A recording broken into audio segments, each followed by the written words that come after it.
Mutiara Solihah nih. Oke, Mutiara Solihah. Jadi akhirnya kita bisa ada kesempatan untuk bisa bersilaturahmi meskipun via virtual seperti ini. Ini saya share screen ya, jadi saya buat sebuah PowerPoint sederhana hanya untuk supaya lebih memudahkan teman-teman sekalian untuk memahami apa yang ingin saya sampaikan pada kesempatan siang hari ini. Yaitu seperihal soal pernikahan dalam perspektif gender dan Islam. Kita akan bahas yang sangat dasar sekali. Kita nggak akan muluk-muluk bahas soal gender dan lain sebagainya yang daki-daki, tapi ini saya cuma mengenalkan sedikit saja, menyentil bagaimana sih pernikahan dipandang dalam segi gender itu. Seperti itu. Ketika membaca judul ini, pasti sampean akan bertanya-tanya, apa sih yang namanya pernikahan? Mungkin bisa di next ya. Pernikahan, apa sih gender, seks, dan kodrat? Apakah semuanya itu sama? Atau ada perbedaan? Bukankah seks itu kodrat atau gender itu kodrat? Nah, kita pertama akan menyatukan dulu nih pemahaman. Mungkin sebagian dari teman-teman udah ada yang tahu. Tapi alangkah baiknya kita sama-sama telah sebentar sebelum masuk ke pembahasan. Jadi kalau seksual itu adalah sebuah pemberian dari Tuhan. Bisa di next. Seksualitas itu pemberian dari Tuhan yang bersifat fitrah yang akhirnya melahirkan sebuah kodrat. Jadi pemberian dari Tuhan seperti kita terlahir sebagai seorang perempuan atau seorang laki-laki dari lahir yang sifatnya everlasting selamanya. Kita lahir sebagai perempuan dan mati sebagai perempuan, atau kita terlahir sebagai laki-laki dan nanti akan mati sebagai laki-laki. Dan yang akan melahirkan kodrat-kodrat tertentu. Kodratnya perempuan itu ada dua, yaitu menyusui dan melahirkan. Selain itu, maksudnya selain itu adalah bentukan masyarakat. Ya. Jadi kalau menyusui pasti hanya perempuan yang bisa menyusui. Karena kita dianugerahi secara biologis kita punya payudara. Atau hanya kita yang bisa melahirkan karena secara biologis kita punya rahim. Seperti itu. Nah, kalau gender adalah yang membedakan bukan dari Tuhan, tapi dari manusia atau masyarakat itu sendiri, dari konstruksi budaya yang ada di masyarakat, yang mana hal tersebut disebabkan oleh perilaku-perilaku atau pemahaman-pemahaman dari masyarakat atau budaya tertentu, dan bersifat berpengaruh pada harkat dan martabat seseorang. Jadi seumpama perempuan, dia sebagai seksualitas perempuan, tapi sebagai gender dia adalah mungkin makhluk yang lemah, makhluk yang tidak boleh mendapatkan pendidikan, atau stigma-stigma yang seperti itu. Nah, stigma-stigma yang seperti itu yang dinamakan gender. Sedangkan kalau yang seksualitas kita hanya sebagai perempuan, kayak gitu. Kemudian dampaknya apa? Ketika sudah ada perbedaan seperti ini, maka bisa tercipta norma-norma atau kepantasan dan ketidakpantasan yang patut atau tidak patut. Seperti perempuan tidak sepantasnya dia seperti ini, laki-laki harusnya dia yang seperti ini, seperti itu. Itu adalah hal-hal yang terlahir dari pemahaman-pemahaman gender. Kemudian bisa berubah sesuai dengan zaman. Jika zaman jahiliyah dulu, kelahiran seorang perempuan adalah aib. Sedangkan ketika Islam masuk, kelahiran perempuan menjadi hal yang biasa saja, hal yang lumrah, gitu, diterima karena Islam memandang wanita bukan sebagai gender, tapi sebagai seksual yang berbeda. Qabail sebagai qabilah atau sebagai syu'ub, jadi nggak sebagai kamu pantas atau tidak pantas. Karena ketika itu pantas atau tidak pantas, maka itu nanti larinya kepada stigma masyarakat atau yang akan kita bahas ini gender. Okay. Nah, berikutnya kita masuk ke pernikahan, udah ya. Untuk pembatasan antara seks dan gender seperti itulah kurang lebih. Jadi berbeda antara seks dan gender. Kalau seksualitas itu tadi kodratiah, sedangkan gender itu bisa dibentuk oleh masyarakat. Nah, sekarang pernikahan itu apa sih? Nah, pernikahan itu kita ambil dari 3 hal sekarang, dari 3 aspek. Pertama, aspek fikih, aspek hukum, dan aspek gender. Yang mana ternyata kalau kita lihat-lihat ketiga aspek ini tadi sangat berhubungan. Di aspek fikih, nikah itu diartikan sebagai wati atau jima, akad, waktun. Jadi ada 3 pengertian. Pernikahan adalah, atau secara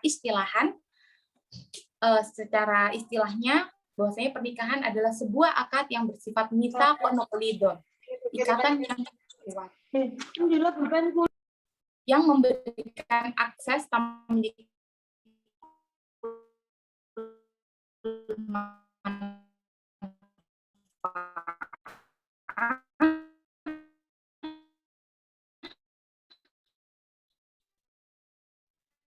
atau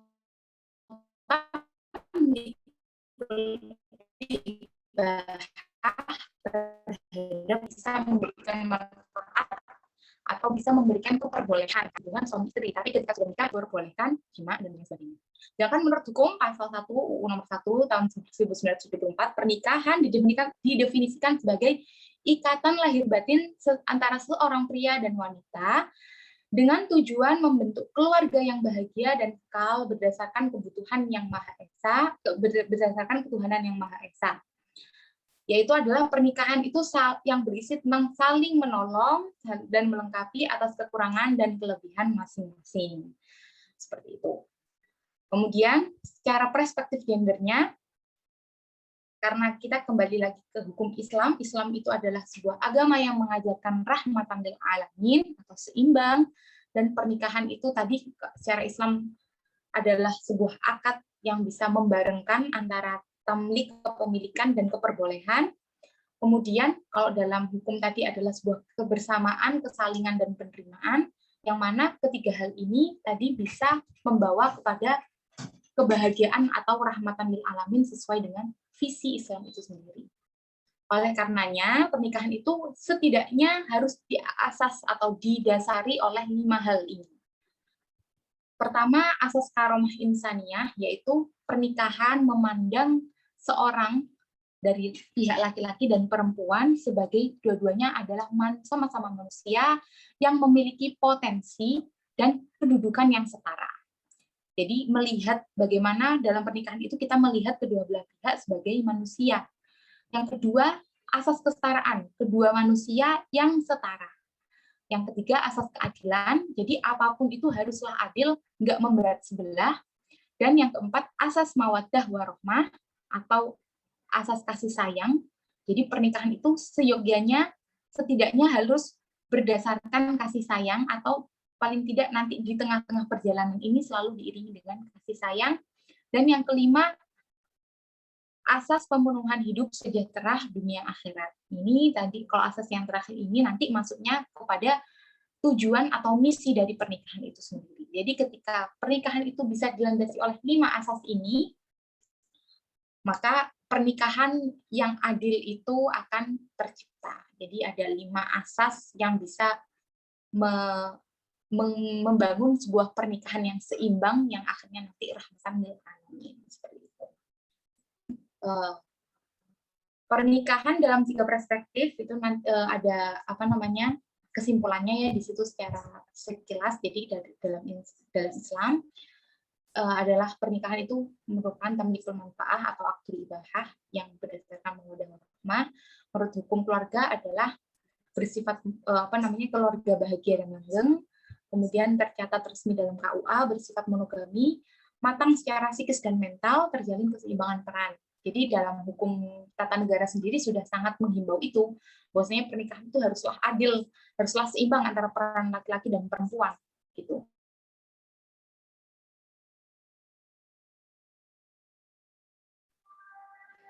Permisi nih. Suaranya buatan kedengeran. Berikut. Ya, sampun. Oh, nggak dengar. Sampun? Sampun.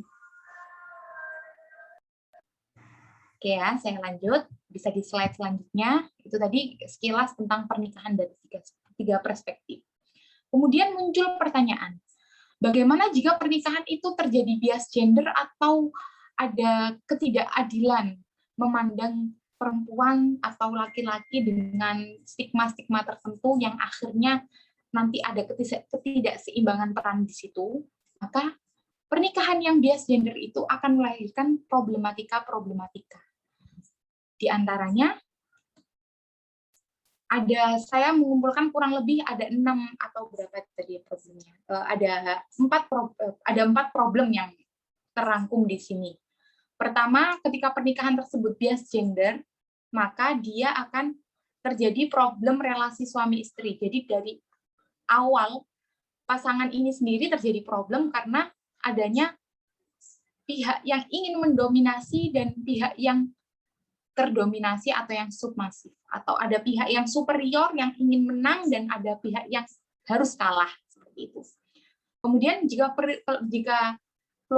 sebuah keluarga itu bias gender, apalagi permasalahan yang terjadi, pasti ketika sudah seperti itu akan terjadi problem ruang gerak, yaitu ada keterbatasan gerakan-gerakan dari pihak suami ataupun istri, yang dalam hal ini mungkin banyak terjadi pada si istri, karena istri perannya menjadi submasif atau dia jadi inferior, terkalahkan.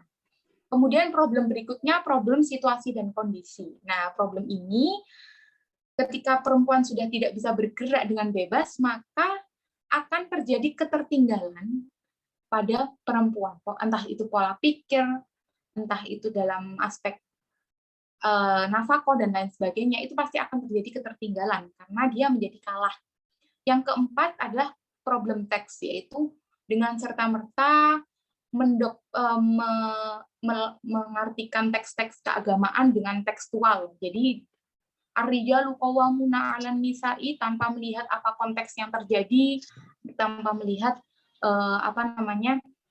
bagaimana ayat itu turun atau bagaimana keadaan ketika ayat itu turun dan lain sebagainya. Jadi 4 problem ini yang mungkin akan terlahir ketika sebuah keluarga atau sebuah institusi keluarga mengalami bias gender seperti itu. Bagaimana supaya keluarga itu tidak sampai pada problematika ini? Maka dibutuhkan kesetaraan dalam sebuah pernikahan. Di antara kesetaraan itu ada 7. Yang pertama, kesetaraan dalam memilih pasangan. Yang kedua, kesetaraan dalam fungsi dan peran. Yang keempat, kesetaraan dalam pemenuhan kebutuhan biologis. Berikutnya, kesetaraan dalam program kehamilan, kesetaraan dalam mengasuh anak, kesetaraan dalam hak perceraian. Kesetaraan dalam memilih pasangan, ini yang masih mungkin ada yang bertanya-tanya, lah kan seorang wali kan punya hak ijbar untuk memaksa perempuan dan lain sebagainya. Tapi dalam hal ini bukanlah bersifat mutlak. Hak ijbar tersebut adalah sebuah motivasi yang besar atau sebuah tanggung jawab yang besar kepada orang tua untuk memberikan pasangan yang terbaik untuk anaknya, dan ketika itu tidak sesuai syariat ya, atau tidak sesuai sangat tidak memungkinkan, anak bisa memberikan suara. Makanya as-sukutu tadullu ala na'am, menengi wong wedok iku wong wedok sing diker ya, yang masih perawan itu menunjukkan iya. Artinya kalau kita lihat oposisinya atau keterbalikannya, berarti dia punya hak juga untuk berbicara, karena ketika dia berbicara tidak diam, berarti kan dia menunjukkan sebuah penolakan atau argumentasi, tapi harus didasari dengan tanggung jawab. Kemudian pemilihan ijbar seorang wali itu harus berorientasi pada kemaslahatan anak, bukan semata karena harta, tahta, dan lain sebagainya. Harus kemaslahatan secara fisik maupun psikis untuk kebahagiaan masa depan seorang anak. Kemudian harus ada kesetaraan dalam fungsi dan peran. Nah, fungsi dan peran ini nanti kita berbicara soal bagaimana seorang laki-laki harus memberikan nafkah, terus bagaimana dan kalau seumpama perempuan yang mencari nafkah bagaimana. Nah, sebenarnya nafkah itu adalah sebuah tanggung jawab dari suami. Itu berbanding lurus dengan tanggung jawab beban atau penghargaan yang diberikan kepada wanita untuk melahirkan. Karena tanggung jawab melahirkan atau reproduksi itu kan juga sangat besar. Jadi oleh karenanya hak nafkah itu setinggi itu, jadi sebanding lurus dengan tanggung jawab reproduksi. Dan itu semua di dalam hukum negara juga jelas bahwasanya sandang pangan dan papan itu ditanggungjawabkan kepada laki-laki. Jadi laki-laki harus memberikan nafkah yang sesuai dengan kemampuannya kepada perempuan. Nah, tapi jika laki-laki tersebut tidak bisa memenuhi kebutuhan perempuan, maka perempuan diperbolehkan untuk mencari nafkah asalkan dari dua sisi ini sudah bersepakat. Jadi untuk berbagi peran itu harus terjadi kesepakatan. Jangan sampai ada dominasi dari laki-laki menyuruh istrinya nggak boleh kerja dan lain sebagainya, tapi dia tidak mampu untuk menghidupi atau tidak mampu untuk memenuhi kebutuhan istri. Seperti itu. Jadi harus ada porsi yang seimbang dari kedua belah pihak. Kemudian kesetaraan dalam pemenuhan kebutuhan biologis. Nah, kita kembali ke konsep dasar akad tamlikul ibahah. Jika kita lihat tamlik kepemilikan itu sifatnya objektif, jadi perempuan sebagai objek. Tapi ketika kita melihat ibahah, maka perempuan menjadi objek sekaligus subjek dalam sebuah pernikahan. Jadi untuk masalah seksual, perempuan bisa menentukan kedua belah pihak ya, kedua belah pihak bisa menentukan mau di mana, mau kapan, dan mau bagaimana, itu harus melalui kesepakatan bersama. Seperti itu. Jadi tidak ada pemaksaan. Kemudian kesetaraan dalam program hamil, ini jumhur ulama setuju bahwasanya program KB itu harus berdasarkan dengan kesepakatan suami dan istri. Nah, kesetaraan dalam mengasuh anak, jadi kewajiban moral ibu adalah menyusui, sedangkan kewajiban formal ayah dan ibu adalah mengasuh anak. Dan hak prioritas merawat anak adalah milik ibu. Jadi ketika seumpama ada perceraian dan lain sebagainya, ketika anak belum tamyiz atau belum mumayyiz, itu hak sepenuhnya diserahkan kepada ibu. Karena apa? Karena secara psikis anak itu lebih yang normal ya, secara psikis dan kenormalan yang terjadi, anak itu lebih cenderung dekat dengan ibunya karena dari proses melahirkan 9 bulan, mengandung 9 bulan, melahirkan menyusui. Jadi ikatan batin itu sangat terjalin erat dengan seorang ibu. Gitu. Tapi kewajiban nafkah tetap menjadi kewajiban seorang ayah. Dan yang terakhir adalah kesetaraan dalam hak perceraian. Jadi bukan hanya suami yang berhak mentalak, tapi istri juga berhak untuk mengajukan khulu atau mengajukan cerai. Seperti itu. Nah, tapi dari sekian banyak, dari sekian tadi pemaparan di atas, tetap harus poin yang paling perlu diingat adalah bahwa dalam sebuah institusi keluarga adalah bagaimana kita berlomba-lomba dalam memenuhi kewajiban kita sebagai istri dan suami sebagai suami, bukan berlomba-lomba untuk menuntut hak. Ketika keluarga itu tadi sudah sama-sama ingin menuntut hak, maka kewajiban itu pelan-pelan akan ditinggalkan. Nah, inilah tadi yang sumber keretakan dalam sebuah rumah tangga. Jadi komunikasi, pembagian peran dan lain sebagainya itu harus dilaksanakan dengan cara seimbang dan tidak memandang kamu sebagai perempuan atau sebagai laki-laki, tapi memandang dua-duanya ini adalah manusia yang sama-sama berpotensi untuk membina rumah tangga dan bertanggung jawab untuk masa depan institusi keluarga tersebut. Nah, mungkin sekian pemaparan dari saya. Bila ada pertanyaan, monggo saya serahkan kembali ke moderator. Terima kasih kepada Ning Layina atas pemaparan materi yang sudah diberikan. Mungkin dari teman-teman di sini selanjutnya kita ke sesi diskusi atau tanya jawab. Kepada teman-teman yang memiliki pertanyaan, dipersilahkan untuk bertanya. Monggo.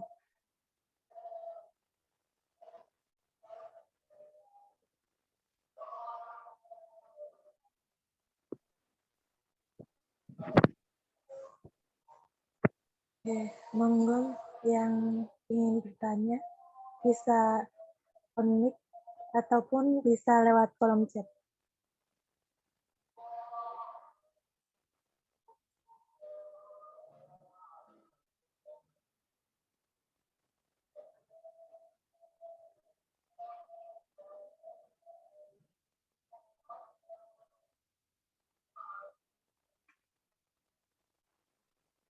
Ya, mungkin karena belum ada, mungkin saya ingin bertanya gini. Untuk yang ketika di dalam suatu pernikahan, nah itu kan terkadang ada yang kalau misalnya di keluarga saya itu kalau ada kayak ada kesepakatan bahwa yang ketika sudah punya anak itu tidak boleh bekerja, wanita tidak boleh bekerja gitu. Nah itu sebenarnya itu dari mbak saya yang pertama. Terus mbak saya yang kedua meniru berprinsip seperti itu. Nah, mungkin dari ininya bagaimana nih? Jadi kan saya punya 3 mbak. Jadi ketiga mbak saya itu akhirnya sama-sama kayak dari laki-lakinya, dari pihak suaminya itu sama-sama melarang tidak boleh bekerja setelah setelah punya anak yang pertama. Itu mungkin karena mungkin kalau menurut saya juga mungkin karena melihat dari mas-masnya itu. Kalau menurut ini bagaimana? Oke, saya coba jawab. Kalau seperti itu, seumpama ketika dalam keluarga itu sudah ditentukan, seumpama dari hasil diskusi, ternyata menyuruh untuk laki-laki, untuk perempuan tetap di rumah dan laki-laki bekerja, maka itu nggak apa-apa, asal dalam proses diskusi ini terjadi keseimbangan ya. Artinya perempuannya menerima dan laki-lakinya juga menerima dari keputusan itu. Seumpama perempuan ingin mengurus anak, nggak apa-apa. Yang jadi papa adalah ketika yang laki-laki nggak bisa memenuhi kebutuhan, tapi memaksa yang perempuan nggak boleh bekerja, dan akhirnya secara ekonomi mereka sudah melakukan fungsi dan memang yang masalah seperti itu bisa memenuhi kebutuhan, nggak apa-apa.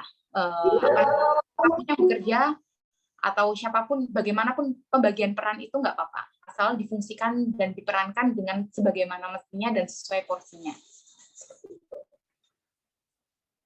Dan nanti seumpama sampean, saya bagaimana itu terserah dari keluarga sampean nanti. Ketika sampean sudah membangun keluarga sendiri, maka itu nanti bagaimana diskusinya sampean dengan suami sampean. Nggih, Neng, sudah paham.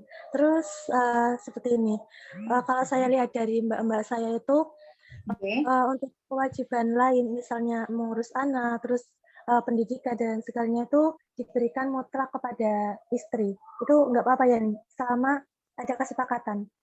Tapi diberikan artinya diberikan mutlak semuanya. Artinya suami benar-benar lepas tangan. Maksudnya cuma memberikan nafkah tapi tidak mendidik, tidak misalnya dalam pendidikan. Gitu. Kalau kita kembalikan ke asal lagi ya, kita runut kembali, sebenarnya tanggung jawab merawat anak itu adalah tanggung jawab bersama. Oke, merawat anak itu meliputi apa sih? Meliputi mendidik anak, merawat fisik. Kalau mendidikan secara ruhiah, merawat fisik itu secara nafkah tadi ya, finansial kayak gitu. Nah, mungkin dalam keluarga tadi itu menganggap bahwasanya sudah memberikan nafkah, sudah memenuhi, berarti itu sudah dalam hal perawatan anak kayak gitu. Tapi alangkah baiknya ketika anak itu sama-sama diberi porsi yang seimbang antara kasih sayang ayah dan ibu. Artinya ayah nggak serta-merta bekerja terus tanpa menyentuh anak sama sekali, karena itu nanti dampaknya juga ke psikis anaknya ketika sudah besar. Jadi anak yang dipenuhi dengan kasih sayang dari hanya pihak ibu saja dan tidak pernah disentuh oleh ayahnya, itu akan berbeda ketika dia mendapatkan keduanya secara utuh. Mungkin dalam hal pendidikan, seperti mengajari alif bata, sudah cukup dicukupkan kepada ibunya, nggak apa-apa. Tapi alangkah baiknya kalau ayah ini menemani ibu dalam beberapa hal untuk memberikan stimulasi kepada anaknya, seperti itu. Tetap tanggung jawab merawat itu tetap, kalau menurut saya peran ayah dan ibu itu sama memiliki peran yang bagus untuk perkembangan psikis anak. Nggih, sampun paham nih. Akhirnya itu bersama. Tetapi kalau misalnya di awal memang sudah ada kesepakatan itu yang masalah pekerjaan tadi tidak apa-apa. Kalau masalah pekerjaan itu memang apa ya, itu sesuai dengan keluarga dan bagaimana, artinya karena yang tahu sebuah keluarga itu adalah suami dan istri. Jadi yang tahu bagaimana kondisi suami mereka, yang tahu bagaimana kondisi rumah mereka, itu kan hanya dua orang ini. Jadi semua permasalahan yang ada dalam rumah tangga itu, rumah tangga yang sehat ya, itu harus melalui proses diskusi dua orang ini kayak gitu. Jangan sampai permasalahan ini tadi keluar dari rumah tersebut. Karena ketika permasalahan itu keluar dari rumah tersebut, banyak campur tangan dari orang lain yang nggak selalu tahu bagaimana kondisi sesungguhnya keluarga tersebut. Kayak gitu. Jadi bagaimana kita membangun komunikasi yang sehat suami dan istri. Iya, iya. Baik nih, terima kasih atas penjelasannya. Ini ada pertanyaan lagi nih di kolom Oke, monggo. dari Mbak Nia. Assalamualaikum warahmatullahi wabarakatuh. Tentang tadi suami mentalak, apa hukum suami mengucapkan talak saat si istri sedang hamil? Apakah talak tersebut diperbolehkan atau tidak? Boleh dijelaskan nih, monggo. Oke. Kalau talak ketika istri hamil nanti masa talaknya jatuh, tapi apa namanya masa idahnya sampai istri melahirkan. Gitu.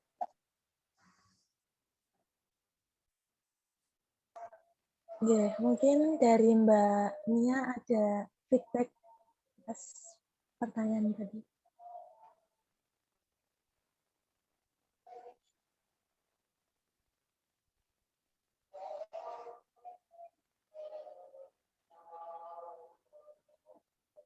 Karena belum ada, mungkin bisa dilanjut nih ke pertanyaan selanjutnya.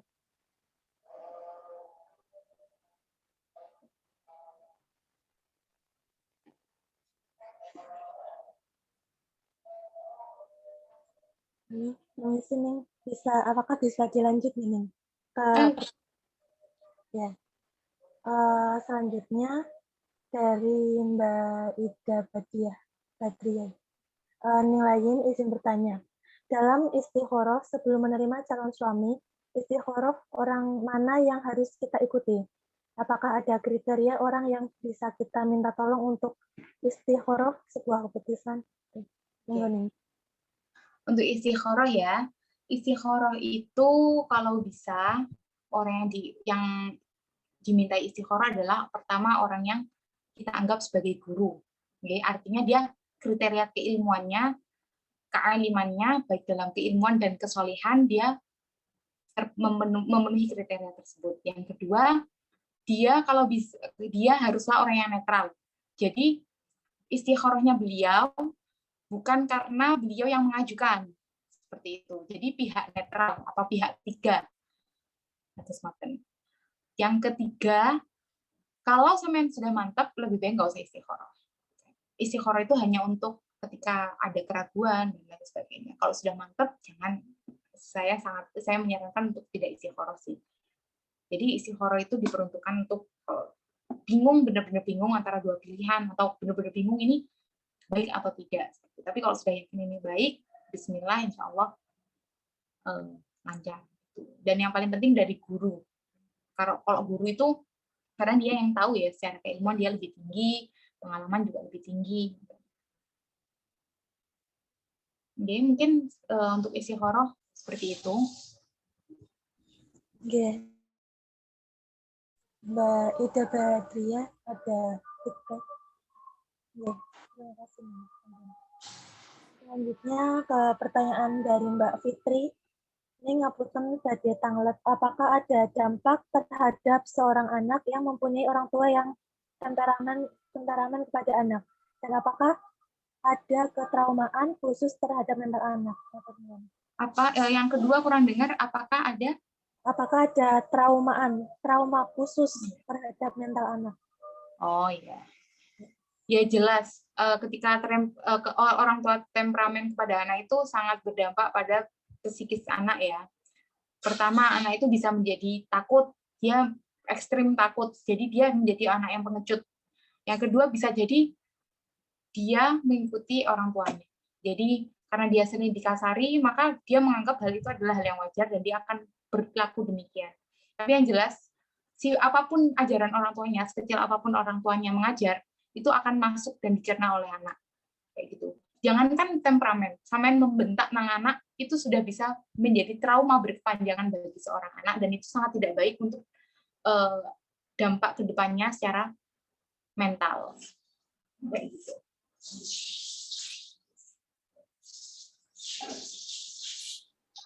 Terima kasih nih. Mungkin dari Mbak Fitri ada feedback.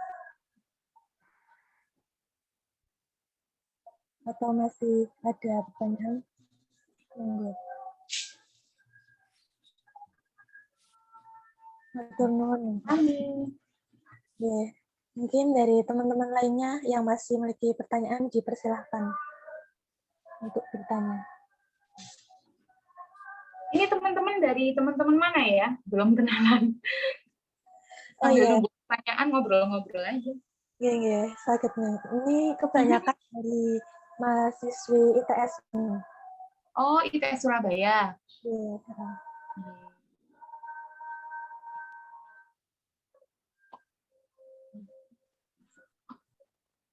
Terus yang lainnya dari mana? ITS aja apa? Iya, seperti Coba sekolah. dari UMK Kudus, Mbak Niaza. Oh iya.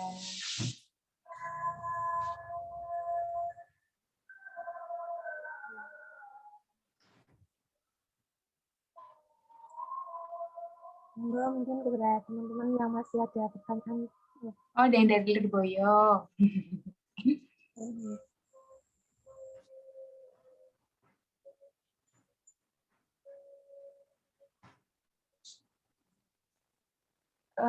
Mungkin dari saya ingin bertanya nih soal Iya. ta'aruf. Mungkin dari Nina bisa menjelaskan tentang bagaimana pentingnya ta'aruf atau bagaimana eh, apa ya adabnya atau aturan dalam ta'aruf gitu. Tadi itu menuju ke jenjang pernikahan ya. Iya. Ta'aruf itu perlu ya, saya rasa sebelum, apalagi zaman sekarang. Kalau bisa, meskipun sampean dijodohkan atau sampean mencari sendiri, apalagi sampean benar-benar harus mengerti minimal 4 hal. Dia keturunannya siapa, kemudian dari bukan berarti materi, tapi harus memperkirakan secara finansial juga. Kemudian bagaimana yang paling penting juga agamanya, sholatnya, ibadahnya, dan lain sebagainya. Baru kemudian ya wajahnya ya, kan ya tetap paling penting sebenarnya yang pertama dilihat wajahnya. Bukan berarti yang ganteng, tapi yang nyenengin aja lah. Seperti itu. Nah, proses mengenal calon ini, kalau bisa, sampean sebelum menikah, ketika sudah mau menikah, kalau bisa sudah mendiskusikan beberapa hal yang terkait dengan bagaimana ke depannya, secara finansial bagaimana, apakah saya boleh bekerja, bagaimana kita merawat anak, itu hal-hal seperti itu harus sudah diobrolkan sebelum menikah untuk menyatukan visi dan misi sampean dengan calon. Terus jangan sampai sampean sudah punya ekspektasi lebih, menikah ternyata kamu nggak boleh kerja. Padahal keinginannya kerja. Kecuali sampean nggak ingin kerja ya. Kalau udah saya apa kata suami beda lagi. Tapi zaman sekarang ini kan memang perempuan banyak yang berkarir ya. Jadi hal seperti itu tuh menurut saya sangat perlu untuk dibicarakan sebelum menikah. Kemudian jangan sampai sudah nikah baru tahu ternyata background keluarganya ada yang mengamalkan amalan-amalan yang sesat. Ternyata keturunannya ada dari keturunan apa. Nah, kayak gitu. Hal-hal yang seperti itu jangan sampai menjadi batu gerenjelan di pernikahan. Jadi kalau bisa kalian sudah mengenal calon kalian dari 4 hal ini. Ya, yang lainnya itu bisa sambil jalan. Rasa sayang, rasa suka, rasa ini, rasa itu semua berubah-ubah ya, fluktuatif. Bisa kadang senang banget, bisa kadang nggak terlalu senang. Itu nanti sesuai dengan perjalanan pernikahan. Yang penting pastikan keempat hal tersebut. Nggih, matur suwun atas ilmunya. Ya, mungkin dari teman-teman ada yang ingin bertanya lagi.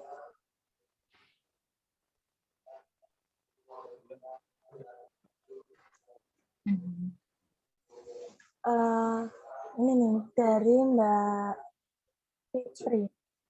Fitri Yulianti. Mungkin ada tips untuk yang takut menikah ketika orang yang di sekeliling kita menanyakan kapan menikah dan tiba-tiba ada rasa takut tersendiri. Terima kasih. Takut nikah.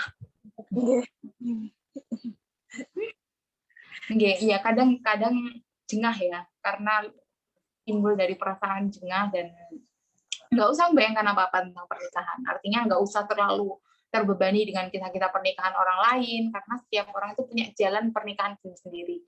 Dan yang pasti, ketika sampean sudah menikah, nanti yang sampean pikirkan sudah sama sekali berbeda dengan sebelum menikah. Sebelum menikah mungkin sampean mikir, aku gini gimana, nanti aku gini gimana, aku digitukan gimana. Banyak bayangan-bayangan yang seperti itu akan berubah sangat drastis setelah sampean sudah menikah. Maten. Jadi nggak usah terlalu banyak ekspektasi tentang pernikahan dalam artian takut ya, ketakutan itu nggak perlu. Yang penting sampean ikhtiar, berdoa sama Allah supaya dikasih yang terbaik untuk jodoh sampean. Nggak ada orang yang sempurna, nggak ada jodoh yang sempurna, nggak ada tipe yang sempurna, tapi ada tipe yang terbaik untuk sampean. Nah, itu sampean minta benar-benar ke Gusti Allah supaya dikasih yang terbaik. Karena kan hakikatnya pernikahan kan kesalingan ya. Jadi ketika nanti bagaimana sampean bisa menutup kekurangan suaminya sampean dan bagaimana suami sampean bisa menutup kekurangannya sampean, kayak gitu. Udah saya jamin mindset sampean ketika sudah akad akan jauh berbeda sama sebelum akad. Kayak gitu. Jadi ketakutan seperti itu dilebur dengan doa, banyak zikir, dikasih yang terbaik. Jangan sampai nyesal dan lain sebagainya. Nah, Terus Neng, mungkin dari Mbak Fitri ada feedback atas jawabannya dari ini.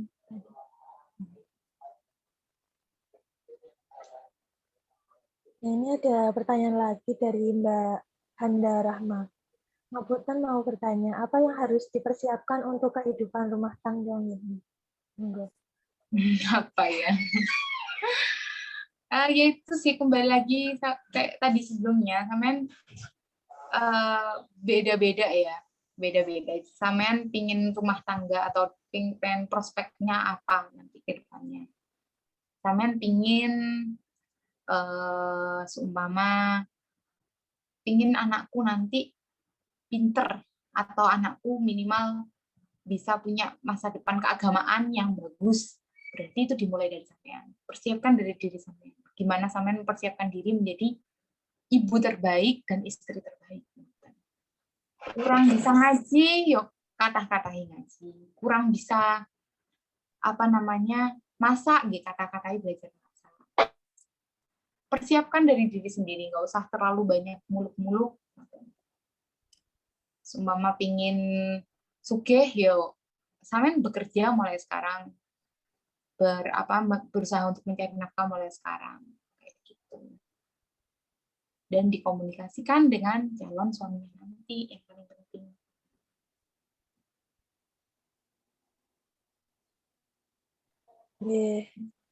Mungkin ada feedback dari Mbak Handa Rahma. Selanjutnya ke pertanyaan selanjutnya dari Mbak Setiatul Asfiyah. Termasuk perkara yang ditakuti dari menikah itu adalah finansial gini. Jadi lebih baik mempersiapkan itu sebelum menikah atau dipikir belakangan? Dipersiapkan sebelum nikah akan jauh lebih baik daripada disiapkan belakangan. Ini finansial ya. Itu, tapi bukan berarti menikah itu harus nunggu mapan, enggak. Tapi menurut saya pribadi, ada orang yang harus mapan dulu, itu enggak salah. Karena setiap orang pasti mendambakan kehidupan yang cerah untuk masa depan kan. Enggak salah ketika orang, saya ingin bekerja dulu, pokoknya mapan dan bisa menghidupi anakku, atau bisa seenggak-enggaknya nggak mulai dari nol banget. Nah, itu nggak masalah. Tapi menurutku, persiapkan finansial dari sekarang, tapi nggak harus nunggu mapan untuk sampean menikah. Karena orang menikah itu nanti rezekinya ada sendiri. Ada aja lah, maksudnya nggak usah terlalu risau yang berlebihan. Dipersiapkan dengan biasa ala kadarnya. Ada persiapan, tapi nggak usah yang itu terlalu menjadi belum kaya, aku belum cinta, nggak mau nikah. Nah, jangan sampai hal itu yang menjadi penghambat gitu. Karena nikah itu bukan hanya soal kesiapan finansial, tapi yang paling penting kesiapan mental. Karena nanti ketika sudah menikah, justru sampean gimana menghadapi suaminya sampean, bagaimana sampean mendidik anak, seperti itu. Finansial tetap dicari, tapi itu bukan sebagai prioritas dalam mendidik anak. Paling penting menyiapkan diri sampean juga, itu juga berharga kayak gitu. Iya. Belum. Punten, kalau mau tanya nih. Monggo. Punten, boleh tanya? Nggih, monggo. Halo. Halo. Yang mau saya tanyakan itu, apakah boleh misalnya pripun saya itu belum siap nikah, memang secara lahir batin belum siap nikah, tapi nanti itu ada yang kayak yang minta gitu nih, ada yang minta kita, mesti yang mau ngelamar gitu nih, pripun yang harus diitukan, dengan kita belum siap lahir batin, terus kita juga misalnya pengen melanjutkan kuliah dulu, bagaimana nih menurut jenengan? Oke. Usianya berapa? Maaf, menanyakan usia ini bukan apa, maksudnya 21. saya pengen melihat untuk oke. Ya 21 masih too young ya, masih terlalu muda ya mungkin untuk sekarang nih. Ya menurut saya itu perlu dikomunikasikan dengan baik-baik dengan orang tua. Karena coba samain beri penjelasan bahwasanya nanti menikah itu bukan soal sekarang aja, tapi juga soal bagaimana saya mendidik anak-anak saya. Nanti kalau saya sendiri secara mental belum siap untuk menikah, bagaimana saya bisa mendidik anak-anak saya. Karena yang paling penting kan itu, menikah kan untuk mendapatkan keturunan. Nah, keturunan ini bagaimana keturunan yang bisa bermanfaat untuk nusa dan bangsa, untuk besok ke depannya. Nah, prospek ke sini ini yang pertama kan dari diri kita sendiri, itu harus dikomunikasikan dengan orang tua. Dengan baik-baik dan dengan bertanggung jawab. Artinya apa? Kalian nggak menolak untuk menikah, mau kuliah, ya kuliah yang benar. Kayak gitu. Sampean nggak mau menikah, memang saya masih ingin mengaji, yang ngaji dengan benar. Sampean masih ingin bekerja, ya bekerja dengan benar. Artinya penolakan itu harus dilakukan dengan tanggung jawab sebagai kompensasi ya daripada pernikahan tersebut untuk mempersiapkan pernikahan yang lebih baik. Nggih. Matur nuwun sangat gini. Boleh tanya lagi nih? Monggo. Boleh nggak sih nih kayak kita itu memilih misalnya, memang kayak saya kan masih muda untuk saat ini kan, saya nggak terlalu gupung, bukan berarti saya ini kayak kadang ada yang kayak gupui gitu nih, nanti ketinggalan nikah loh, kayak ibu udah tua baru nikah gitu, ada yang bilang gitu ya nih. Sedangkan saya kan punya ilmu, cari pengalaman juga. Terus ya nikah itu kan buatan anggar nikah ya. Nah yang saya tanyakan itu, boleh nggak sih kayak kita itu memilih tuh masih apa gitu?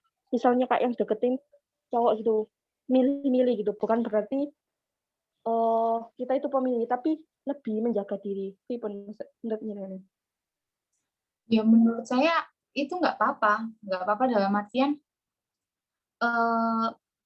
saya nggak setuju juga dengan pernikahan muda karena banyak sekali tingkat perceraian yang salah satunya faktornya nikah terlalu muda dan dia nggak siap secara finansial, secara secara psikis ya, secara mental itu nggak siap kayak gitu. Dan kalau nikah muda itu memang kurang bagus juga buat di pendidikan, maksudnya gimana dia nanti mempersiapkan pendidikan anaknya, kesehatan anaknya, kan karena dia belum berpikir matang gitu. Dan memperbanyak pengalaman itu adalah cara yang bagus kayak gitu. Ya sampean harus mengkomunikasikan itu. Sekarang udah nggak zamannya menikah muda kan. Sekarang juga orang-orang juga udah terbuka pemikirannya soal pernikahan. Dan nggak usah orang ngupui nikah, kan bukan mereka yang nikah. Ngapain kita ikut bingung? Ya udah biarin aja dia ngupuin, kalau perlu suruh nikah lagi aja yang ngupuin itu. Kayak gitu. Ini kan hidup kamu yang akan menjalankan dengan tanggung jawabmu. Udah orang lain berkata apa ya udah biarin aja, apalagi yang soal-soal seperti ini ya. Gitu. Kalau dipikir-pikir hal kayak gini, kalau semakin sering dipikir semakin kita akan pusing. Ngapain kita pusingin sama perkataan orang yang belum tentu ngasih kita uang besok atau ngasih kita jaminan kebahagiaan besok. Kayak gitu. Udah easy going aja, nggak usah dipedulikan. Kayak gitu. Iya, Neng. Kalau misalkan itu sekarang kan daripada zina, mendingan nikah muda lah. Ini kemungkinan pripun nih. Nah, ya ini pola pikir yang salah ya, daripada zina mendingan nikah muda lah. Zina aja memang dari awal udah haram. Artinya nikah itu bukan pelarian, bukan berarti kalau daripada zina mendingan nikah, itu bukan itu gitu kan. Nikah itu adalah sebuah momen sakral di mana sampean akan membangun sebuah institusi yang besar. Dalam artian ini proyeknya panjang. Kalau ini hanya sebagai pelarian, justru sampean salah. Nikah itu mendatangkan, saya bukan nakut-nakutin, tapi nikah itu adalah membuka lembaran alias masalah baru. Orang-orang membuka lembaran baru, bukan membuka masalah baru. Sampean akan mendapatkan masalah yang sampean lari darinya, itu sampean lari ke masalah yang lebih besar atau yang lebih serius kayak gitu. Jadi daripada zina itu adalah pola pikir yang dari awal salah. Nggak ada hubungannya zina sama nikah itu. Kayak gitu. Ya memang kalau dalam kitab, ketika seorang sudah meminta nikah atau sudah meminta untuk nggak tahan ya secara seksual, memang dia berarti dikatakan sudah waktunya saatnya menikah. Ya berarti memang dia sudah siap nikah, bukan gara-gara dia takut zina.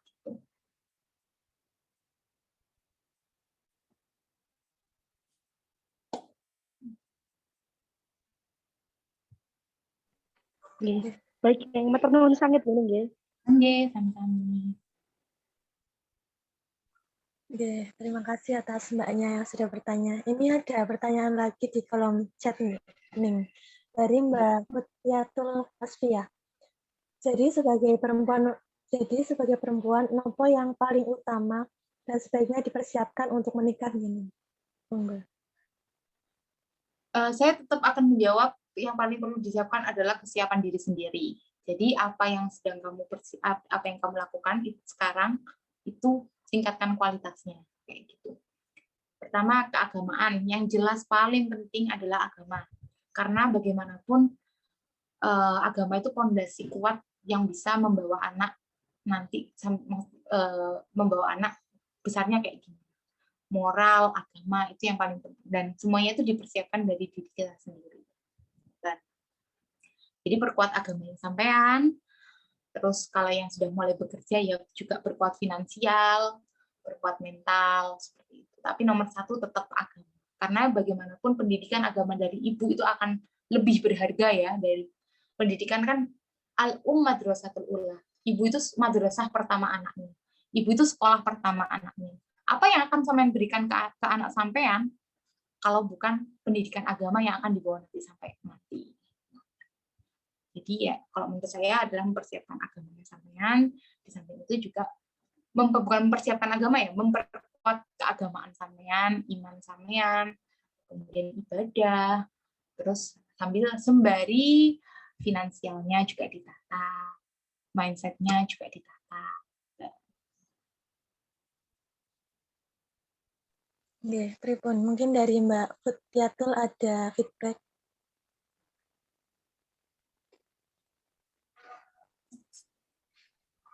Nah, sembari menunggu ini ada yang resen dari L. Monggo, bisa mengajukan pertanyaan. Terima kasih atas waktunya. Neng mau tanya sekaligus curhat ini, Neng. Monggo. Kok curhat ya, jadinya kayak jadi malu. Iya, itu kan kalau seumpama seringkali wanita itu kalau diminta laki-laki berulang kali ada laki-laki yang datang gitu loh, Neng, ke kita. Tapi sampai kita itu dianggap pilih-pilih, dibilang pilih-pilih, padahal aslinya tidak pilih-pilih. Karena yang datang itu pasti kan orang tua, terus kita sendiri juga melihat background-nya, latar belakangnya itu bagaimana gitu kan ya, Neng ya. Nah, sementara orang tua itu melihat kalau saya sendiri kan juga pernah mondok, terus pendidikan agama semua gitu. Sementara laki-laki yang datang itu rata-rata umum, Ning.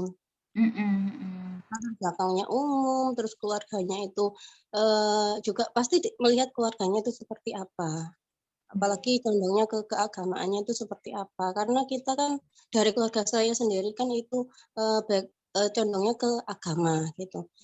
Ternyata seringkali itu seperti kita itu saya sama orang tua saya itu nggak sreg gitu loh Neng, sampai dibilang pilih-pilih. Itu gimana Cik Neng menyikapi hal itu? Menurut saya nggak usah pedulikan ya, tetap nggak usah pedulikan orang mau ngomong apa, karena sekali lagi ini adalah soal masa depan sampean. Ketika sampean bingung orang ngomong apa, nggak akan selesai, karena orang itu punya banyak pendapat. Pilih-pilih ya jelas pilih-pilih, ini kan sekali seumur hidup, masa nggak pilih-pilih? Ini bukan soal sekarang acara pernikahan sebulan lagi, kemudian malam pertama, dan kan bukan hanya soal itu. Ini soal bagaimana dia bisa mendidik saya, bisa mendidik anak saya, kan kayak gitu. Jadi pilih-pilih itu nggak masalah. Orang bilang pilih-pilih ya memang pilih-pilih. Kenyataannya memang seperti itu. Masa setiap orang datang mau diiyain gitu? Nggak masalah sih. Yang penting background agama itu memang fatal sih. Maksudnya kalau semua dia secara agama sudah nggak mumpuni, mau dibawa kemana kan keluarganya kayak gitu. Nah, iya Neng, mikirnya kan kayak gitu. Cuman masalah usia saya kan sudah 30 ke atas gitu Neng. Jadi banyak yang bilang kamu itu mesti gini gini gini gitu. Akhirnya banyak orang yang kayak ngeklaim gitu Neng. Jadinya ya memang semuanya itu serba baper dan sensitif gitu. Terus Iya, ya gimana mungkin cara menyikapi? ya usianya memang mungkin kalau untuk masyarakat sekarang kayak usia 30, 29 itu udah terlalu lama, kapan gini-gini pasti ada apa namanya, ada dorongan-dorongan seperti itu. Tapi lagi kembali ke sampean, atau mungkin kalau memang sudah waktunya sampean bisa mendatangi seorang guru atau seorang kiai untuk minta dicarikan. Insya Allah itu akan lebih bisa dipertanggungjawabkan daripada ketika ada orang datang ke rumah dan lain sebagainya. Sudah Neng, sudah sampai saya itu setiap kali ada orang yang datang, Oke. lalu sebelum melangkah ke ta'aruf itu selalu datang ke kiai gitu Neng. Katanya istihoronya oh bagus, oke lanjut. Ternyata background backgroundnya itu seperti ini. Akhirnya apa nggak sreg. Terus setelah itu apalagi melangkah ke komunikasi juga kurang pas gitu. Jadi akhirnya ya nggak jadi terus gitu. Kalau untuk minta yang awal memang soal ke kiainya bukan ketika ada orang, tapi untuk meminta dicarikan sampun tadi. Iya, minta dicarikan maupun berulang kali ada orang yang datang nyarikan gitu. Terus dari kiainya, dari orang yang istihoroh juga itu sampai bilang gini, kamu itu yang dicari yang seperti apa? Padahal istihorohnya sudah bagus gitu. Loh, istihoroh sudah bagus, tapi backgroundnya itu umum, komunikasi juga nggak cocok. Terus bagaimana? Kalau apakah harus tetap diterima atau bagaimana? Kalau ke orang tua jenengan, pripun? Enggak sreg. Iya sih, kalau menurut saya yang paling penting ketika kita ragu adalah orang tua ya. Kan guru tadi ketika dari guru masih ternyata masuk ke orang tua masih ragu, berarti ya mungkin memang bukan yang terbaik untuk sampean atau sama orang tua sampean. Tapi kalau nanti sampean sudah cocok, orang tua sudah cocok, mungkin bisa dilanjut seperti itu. Cari yang apa namanya, yang bisa memenuhi standar sampean dan orang tua sampean. Itu sih. Kalau yang dari guru mungkin belum cocok, insya Allah nanti akan dicarikan yang lebih baik lagi. Oh ya. Yang penting nggak usah berkecil hati atau belum berakhir kok. Maksudnya mungkin masih akan banyak ada, karena permasalahannya kan ini mungkin masih awal pencarian, tapi nanti ketika sudah menikah kan akan juga ada polemik lainnya. Jadi mungkin diuji sekarang ini karena nanti akan menghadapi yang lebih besar daripada itu. Jadi yang penting terus sabar dan ikhtiar dan berdoa yang paling penting. Udah ikhtiar, tinggal tawakal dan berdoa. Iya, makasih Neng.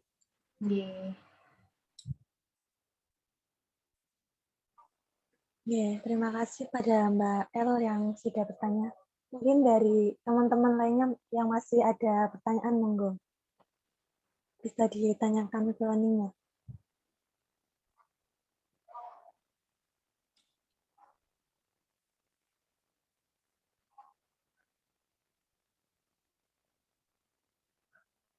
Mungkin sambil menunggu, saya yang bertanya nih. Kalau misalnya sudah masuk ke jenjang pernikahan itu kan berarti itu apa ya? Itu kayak ibadah yang paling lama gitu. Ibadah paling lama kan gitu. Nah, itu gimana bisa agar bisa tetap menjalin rasa misalnya kasih sayang. Terus kan itu kan lama, maksudnya bagaimana jika suatu saat itu bosan atau bagaimana? Nah, itu mungkin ada tips dari Ningnya. Kan bisa saja orang itu bosan karena ya sehari-hari udah bareng, terus ternyata di suatu waktu nah merasa bosan. Itu bagaimana nih? Tipsnya tetap sampean perlu me time kalau udah nikah, ya. Jadi porsi untuk menyenangkan diri sendiri dalam batas-batas wajar nih perlu. Terus komunikasikan aja ke pasangan. Jadi kalau ketika pasangan suami istri sudah miskomunikasi, biasanya di situ sudah mulai agak ganggu ya, apa ya, hubungannya agak kurang baik. Jadi usahakan hal sekecil apapun tetap dikomunikasikan. Jadi komunikasi yang baik dan me time itu akan membantu sampean dari kebosanan. Bosan itu pasti ada, kita bangun tidur ketemu, nanti mau tidur ketemu lagi. Aduh, pasti ada rasa bosan. Tapi ya tadi, sediakan waktu yang penting sampean enjoy, terus sediakan waktu untuk me time, sebentar ya, aku mau me time sebentar. Itu nggak apa-apa. Yang penting semuanya dikomunikasikan, jangan tiba-tiba bosan, terus diem aja. Nah, itu kan menimbulkan kesalahpahaman. Oke nih, siap. Terima kasih. Jadi yang penting komunikasi tetap terjalin dengan baik ini. Iya, dan me time jangan lupa. Tapi jangan kelamaan juga sih me time-nya. Ya, yang penting udah ada waktu untuk bernafas, untuk sejenak rehat, nggak apalah yang hal yang paling kamu sukain, kayak gitu. Baik nih, terima kasih. Ini ada pertanyaan dari Mbak Dwi Ayu. Assalamualaikum, mohon maaf izin bertanya. Meskipun untuk sekarang belum siap menikah, tapi bolehkah di setiap sholat kita berdoa untuk meminta jodoh yang baik kepada Allah? Terima kasih. Gimana? Ini nih, jadi meskipun sekarang kita belum siap menikah, apakah boleh di setiap doa kita itu meminta jodoh yang terbaik? Oh iya, boleh banget. Meminta jodoh yang terbaik itu kalau bisa mulai sampean mengenal apa itu pernikahan, mengerti, oh nanti saya akan menikah, itu harus minta jodoh yang terbaik. Jadi pesen, kalau dulu bahasanya guru saya, sampean jaluk kue, dianalogikan dengan kue. Guru saya dulu bilangnya, nek sampean pesen kue nang toko roti, sampean jaluk dadak ambil jaluk suwi. Jadi mintanya lama, jauh sebelum jatuh tempo atau setelah atau mendekati jatuh tempo. Itu akan berbeda. Kalau sampean pesennya udah lama, nanti diberikan bahan terbaik, diginikan terbaik, kayak gitu kan. Terus nanti mengolahnya dengan tenang, gini-gini. Tapi kalau pesennya dadak, nanti malam nih saya butuh kue ulang tahun gini-gini, akan seadanya. Jadi mintalah dari sekarang, dari sejak sampean tahu, oh aku akan menikah, wes itu mintalah jodoh yang terbaik. Dipesan jauh-jauh hari. Kalau bisa, yang di sholat, calon suami saya yang belum saya ketahui siapa itu saya fatehahi. Kalau dia bukan orang yang baik, semoga dengan fatihah saya ini akan memberikan kebaikan untuk dia. Kalau dia gini, semuanya tersyafaati atau terbarokai oleh fatihah yang kita kirimkan.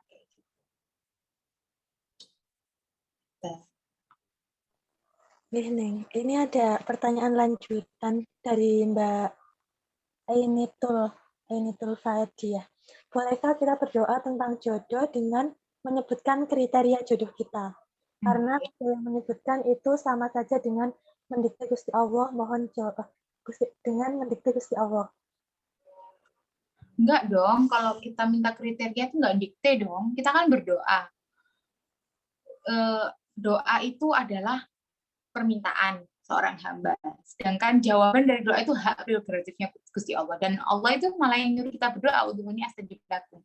Dan janjiin Allah, kalau sampean merasa Allah mendikte, kita mendikte Gusti Allah, berarti kita mungkar dong sama dalilnya Allah. Allah sendiri yang nyuruh hamba-hambaku, kalian berdoalah kepadaku, nanti aku akan mengabulkannya. Entah di sini, entah kapan pasti akan kukabulkan. Minta sebanyak-banyaknya sama Gusti Allah.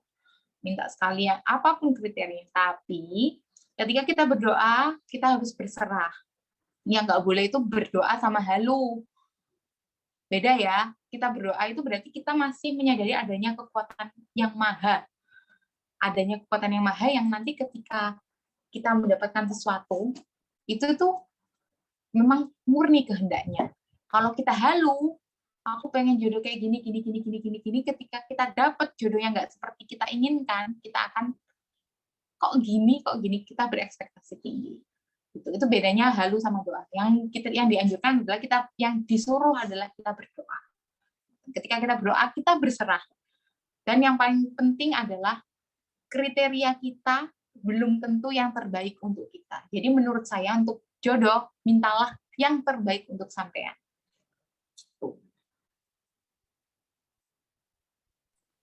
Terima kasih nih atas penjelasannya. Mungkin saya ingin menyambung pertanyaan. Kalau misalnya kita tertarik atau suka sama lelaki, kita sebagai perempuan. Nah itu kan ya sebaiknya kan diam gini. Apakah boleh kalau misalnya kita berdoa terus menyebut nama orang, maksudnya orang yang kita sukai? Ya mungkin pada saat itu kita berpikir bahwa itu orang yang terbaik menurut kita. Seperti itu. Apakah boleh? Terima kasih. Boleh, ngapain nggak boleh? Boleh-boleh aja. Barangkali itu yang terbaik untuk sampean. Tapi tetap ingat, bahwasanya yang tahu terbaik untuk kita kan Gusti Allah. Justru bagus kalau kita berdoa terus dijawab sama Gusti Allah. Yang susah kalau kita nggak berdoa dan nggak itu terbaik, akhirnya dia sama kita ternyata bukan yang terbaik. Itu kan yang lebih susah. Jadi nggak apa-apa, sampean doain siapa sampean benar-benar suka sama seseorang, nggak bisa mengungkapkan, di Fatihai aja. Karena selain Fatihah itu memberikan kebaikan untuk yang kita Fatihai, dia juga akan memberikan kebaikan untuk kita. Dia akan meredam hawa nafsu kita. Ketika kita limpahkan semua perasaan kita ke Gusti Allah, Allah yang akan meredam. Jadi kita nggak akan bucin kan, biasanya kan kita akhirnya kayak melakukan segala hal yang di luar akal. Kita menghindari maldorat yang seperti ini, ya kita kembalikan lagi Gusti Allah. Allah jenengan ingkang maringi kula perasaan seneng, mohon jenengan juga yang mengatur perasaan saya ini supaya nggak jadi maldorat untuk saya. Kita kembalikan lagi ke Gusti Allah semuanya. Siap, matur suwun nggih. Ini ada pertanyaan lagi nih dari Mbak Vika. Izin bertanya nih, menurut jenengan orang yang tidak ingin bahkan tidak mau menikah itu bagaimana? Dan ada juga yang alasannya itu karena lebih mau merawat orang tuanya daripada menikah. Ada yang bilang kalau merawat orang tua itu lebih baik daripada menikah. Apa benar, Gehmun? Untuk nggak nikah itu murni pilihan ya. Jadi nggak itu pilihan yang nggak bisa dipaksakan. Daripada ketika dia memang inginnya nggak menikah dan dia dipaksa untuk menikah, justru menjadi maldorotnya dia dan keluarganya, alangkah lebih baiknya ketika dia nggak menikah. Jadi menurut saya hak setiap orang untuk menentukan apakah dia ingin menikah atau tidak menikah. Saya yang berpemahaman seperti itu. Tapi ada juga yang kenapa kamu secara agama membawa nama agama, kan di Islam kan harus gini. Enggak, menikah itu sunnah, enggak apa-apa. Rabi'ah Adawiyah enggak menikah. Imam Nawawi enggak menikah. Banyak ulama-ulama besar yang menikah. Tapi mereka mendedikasikan untuk hal yang mereka anggap lebih penting dari sebuah pernikahan. Ilmuwan, ya rata-rata di keilmuan, ada yang Rabi'ah Adawiyah, dia mendedikasikan dirinya untuk Tuhan, sepenuhnya untuk Tuhan. Tapi, yang perlu sampean ingat, sosiokultur kita itu masih belum banyak yang menerima hal ini.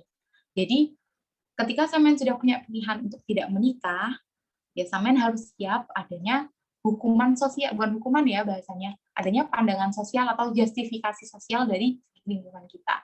Ya, itu aja sih mungkin yang akan dampaknya. Dan itu semoga tidak membebani sampean, karena itu kan tidak hanya sampean sendiri. Menurut saya itu sama sekali tidak masalah. Itu murni hak seseorang untuk menentukan apakah dia ingin nikah atau tidak. Seperti itu. Oke, terima kasih nih atas penjelasannya. Mungkin dari Mbak Vika ada feedback. Monggo. Sambil menunggu, ini ada pertanyaan dari Mbak Putriatul. Maaf, memang pertanyaan agak egois begini nih. Tugas kita setelah menikah apa hanya menjadi ibu? Saya tambah takut kalau tidak memiliki waktu untuk diri saya sendiri. Gimana? Bisa diulangi? Tugas kita setelah menikah apa hanya menjadi ibu? Saya tambah takut kalau tidak memiliki waktu untuk diri saya sendiri. Oke. Sebelumnya saya mungkin akan meluruskan kata hanya menjadi ibu ya. Menjadi ibu tuh nggak hanya, karena mulai dari bangun tidur sampai tidur kita itu bekerja full time kayak gitu.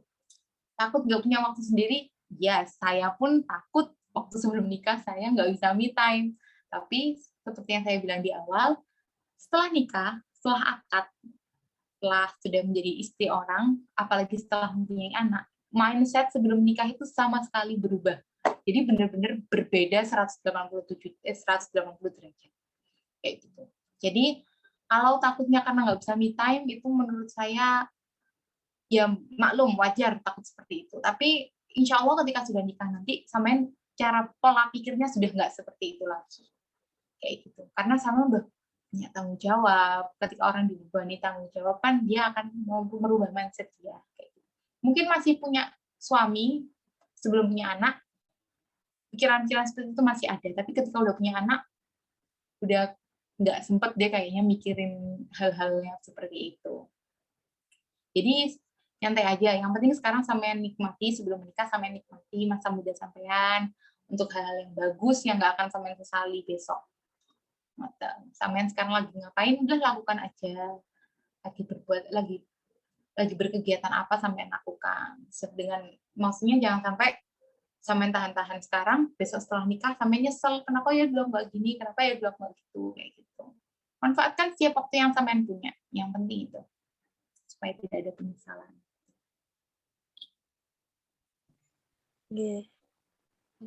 Mungkin dari Mbak Putriatul ada feedback. Ini ada pertanyaan dari Mbak L. Bagaimana ciri orang yang benar-benar mencintai kita dan ciri bahwa dia itu jodoh kita? Ini pertanyaannya berat ya, karena yang tahu jodoh hanya Tuhan. Jadi dia tidak akan ada yang tahu apakah dia itu jodoh kita sampai kita ijab kabul.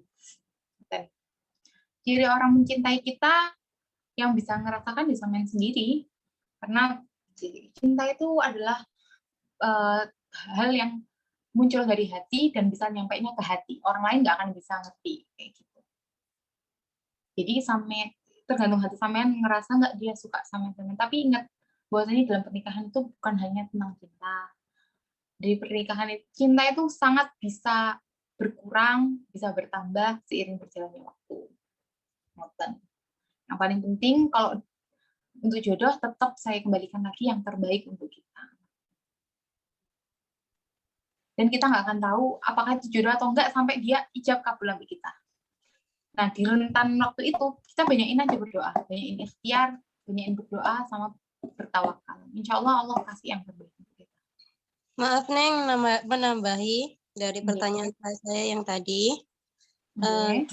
Saya berulang kali sudah ta'aruf, tapi tidak ada satupun yang, ya belum tidak ada sih, belum ada satupun yang bisa srek di hati saya maupun di hati orang tua saya, gitu. Nah, makanya saya bertanya seperti itu karena memang saya sendiri belum pernah merasakan yang namanya pacaran atau suka sama orang, itu belum pernah.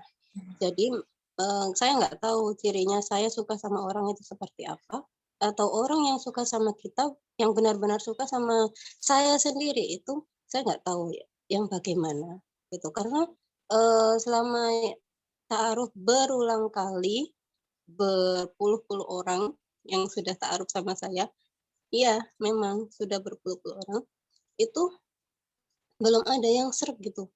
Katanya orang sih ada rasa klik gitu, ternyata sampai sekarang saya belum merasakan hal itu. Itu gimana ya, Neng ya? Mungkin saya bisa bantu jawab ini, tapi saya mau cerita dulu soal saya ya, ini karena agak mirip. Jadi saya sebelum menikah itu saya sama sekali nggak serk sama suami saya, sama calon suami saya waktu itu. Jadi saya itu benar-benar nggak ada perasaan, katanya orang ada perasaan klik. Nggak, saya nggak ada perasaan klik sama sekali.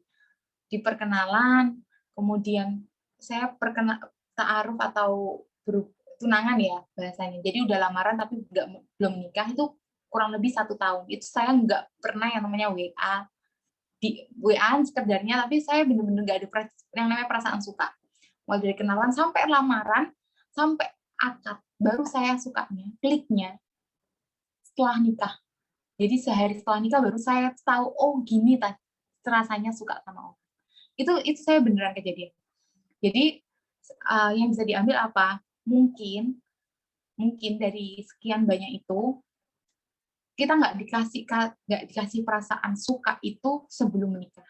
Mungkin perasaan suka itu akan dikasih setelah nikah. Tapi disclaimer-nya atau catatannya, ini saya udah pasrahkan ke guru saya sudah pasrahkan ke orang tua saya, dan saya nanya, ya udah insya Allah baik, semuanya orang bilang kayak gitu. Jadi udahlah, meskipun saya nggak suka, saya nurut karena saya memang sudah pasrah kayak gitu. Beda kalau saya nggak serk tapi saya punya pilihan lain, mungkin akan beda cerita. Dan jadi kalau mungkin setiap orang berbeda-beda nih. Nih kalau saya pribadi, saya ada perasaan klik itu justru setelah menikah.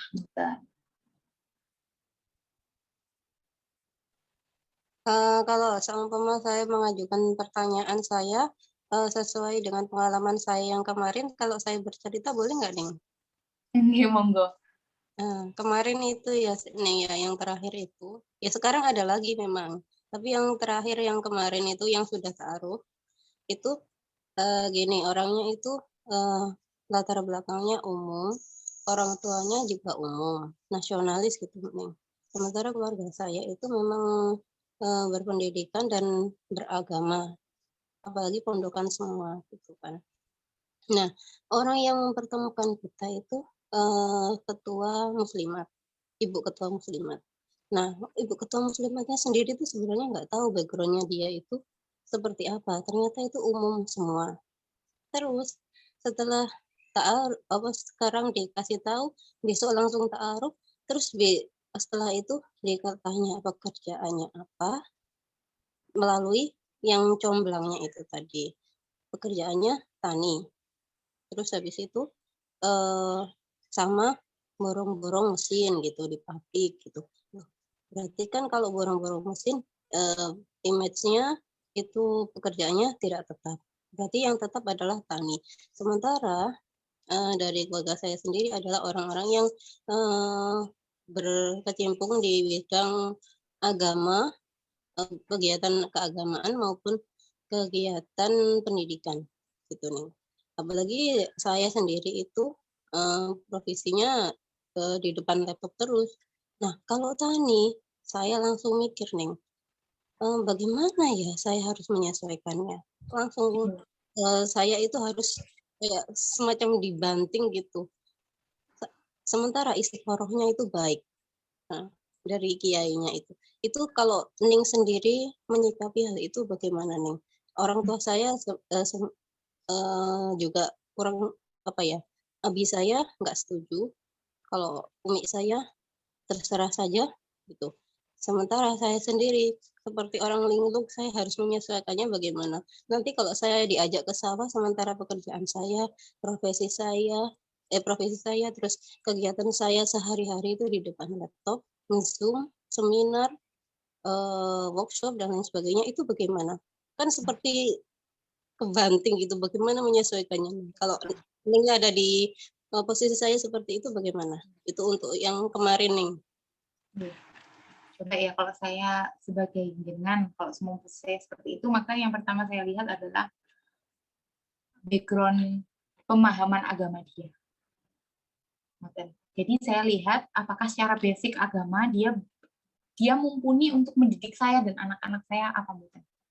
Kan belum tentu ya, tani kadang ada yang dia memang ngaji, tetap apa. Jadi dia secara agama itu paham. Itu yang paling penting. Yang kedua, ternyata mungkin kalau dia bisa mengikuti standar agama, standar ya, bukan yang terlalu tinggi, nggak harus dai, nggak harus yang ahli fikih, ahli apa, yang penting dia tahu pada dasar-dasarnya. Yang kedua akan saya tanyakan adalah apakah masalah pekerjaan saya sekarang, saya seperti ini. Apakah itu nanti akan menjadi masalah? Artinya ada gap di antara kita. Kalau dia nggak ada masalah, mungkin bisa dilanjutkan. Tapi kalau dia ternyata mungkin sedikit atau bahkan keberatan, karena mungkin posisi kita lebih secara secara mobilitas lebih tinggi, ngoten ya. Ternyata dia keberatan, mungkin nggak usah dilanjutkan. Tapi ternyata dia nggak apa-apa. Kalau sampean mungkin kesibukan seperti itu, saya tetap dengan kesibukan seperti ini, coba dilanjut. Tapi ketika sampean nanti tanyakan ke umiknya sampean atau apinya sampean, ketika nggak setuju, ya mungkin bisa dipikir ulang. Tapi yang penting menyamakan dua hal itu dulu, karena yang gimana pun nanti yang menikah kan jenengan keberatan atau mboten dengan pekerjaan suami, dan suami keberatan atau mboten dengan tingginya mobilitasnya sampean. Semua sama-sama tidak keberatan, menurut saya nggak ada salahnya untuk dicoba. Karena meskipun petani pun, kalau seumpama dia bisa mendidik anak, atau memiliki basic agama yang cukup untuk menjadi seorang ayah yang mendidik anak, ya menurut saya sih nggak masalah. Karena suami saya juga kebetulan salah satu pekerjaannya juga sebagai petani. Dan itu nggak mengganggu menurut saya. Ini saya mencoba bertukar posisi nggih, kalau saya seperti itu bagaimana? Terus gini Neng, saya juga mikirnya gini, kita kan kalau sama menikah itu kan tidak hanya kita sendiri, mikirin antara saya dan kamu gitu kan ya. Pasti mikirin tentang menikah itu sama dengan menikahkan antara dua keluarga, dua macam keluarga dan budaya gitu. Nah, terus sementara waktu itu posisinya itu orang tuanya kan punya warung. Nah, pastikan seumpama saya kalau seumpama jadi sama dia, saya kalau nggak bantuin mertua saya kan nggak enak juga di warung. Nah, gitu. Terus sementara mertua yang laki-laki, kalau semua benar jadi mertua, itu juga tani. Gitu. Kalau sama dia jelas jadi suami saya, dia juga tani. Apalagi pendidikannya umum. Terus saya pernah kayak apa ya, melihat lingkungannya, datang, melihat rumahnya, melihat lingkungannya, dia juga nggak pernah ke masjid. Nah, terus dari mana saya bisa menerima dia? Gitu. Dari basic apa? Satu, dari agama. Kalau seumpama dari hadis Nabi itu kan agamanya, nasabnya, lingkungannya, jamilihannya gitu ya, Ning ya. Apakah kriteria di situ mar'atu ya? Kan ada kata mar'atu. Apakah hanya wanita saja yang dilihat dari itunya? Kalau laki-laki, apa nggak boleh dilihat dari situnya? Itu bagaimana, Ning? Ya itu, ini asas kesetaraan tadi. Jadi perempuan sama laki-laki sama berhaknya untuk memilih. Ketika samain keberatan, maka nggak usah diteruskan. Ketika tidak memenuhi aspek-aspek dasar tadi dan ternyata menurut sampean nggak akan cocok, mungkin itu memang bukan yang terbaik untuk sampean. Karena nggak memenuhi 4 daripada syarat agama. Dan itu tidak hanya berlaku untuk perempuan, itu juga berlaku untuk laki-laki.